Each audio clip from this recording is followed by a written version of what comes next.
Hello everyone, welcome back to my channel. আশা করি তোমরা ভীষণ ভালো আছো। তো আজকে আমাদের পূর্ণ রথযাত্রা, মানে যাকে বলা হয় উল্টো রথ। আমি খুবই দুঃখিত যে আমি প্রথম রথে ঘুরতেই যেতে পারিনি। আমার শরীরটা খুবই খারাপ ছিল। এখনও একদম ঠিক হয়নি যে বলবো যে আমি খুব ভালো আছি, একটু হলেও আমি সুস্থ আছি। আজকে চলে এলাম অন্য একটা পাড়ায়। আমাদের বাড়ি থেকে মিনিমাম ওই আধা ঘন্টা লাগে, এরকম একটা পাড়ায় চলে এসেছি।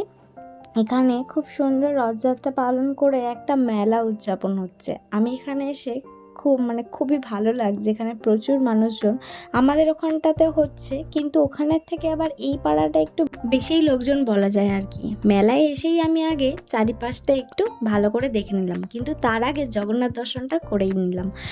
তারপরে যেটা সবথেকে করণীয়, যেটা হচ্ছে আমাদের কিছু খাওয়া দাওয়া। মেলায় আসলেই কিছু খেতে হয়। বাইরে বেরোলে আমরা এইসব জিনিসগুলো পাই, কিন্তু তবুও মেলার মধ্যে একটা আলাদা অনুভূতি, যেটা না খেলে একদমই ভালো লাগে না। বেশ করে আইসক্রিম আর একটু চটপটি, যাকে বলে ঘটি গরম। শরীর খারাপের পর মুখ সারানোর জন্য একটু আমড়ার টক, আর তার সাথে কাঁচা লঙ্কা দিয়ে ঝুরি ভাজা ভীষণ ভালো লাগে, বিশ্বাস করো। বাড়ি আর গেলাম না। বাড়ি যেতে যেতে মা দেখি ফোন করলো, ফোন করে বললো বাড়ি আয় একটু। একটু মা পাঁপড় পেঁয়াজি এসব ভেজেছে। প্রতি বছর রথযাত্রা উপলক্ষে আমাদের বাড়িতে কিছু না কিছু ভাজা হয়ই আর কি।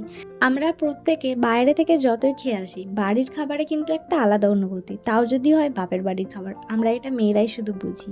খুব ভালো লাগে জানো, মা যখন কিছু বানিয়ে ফোন করে যে আয় একটু এসে খেয়ে যা, তখন তো আরও ভালো লাগে।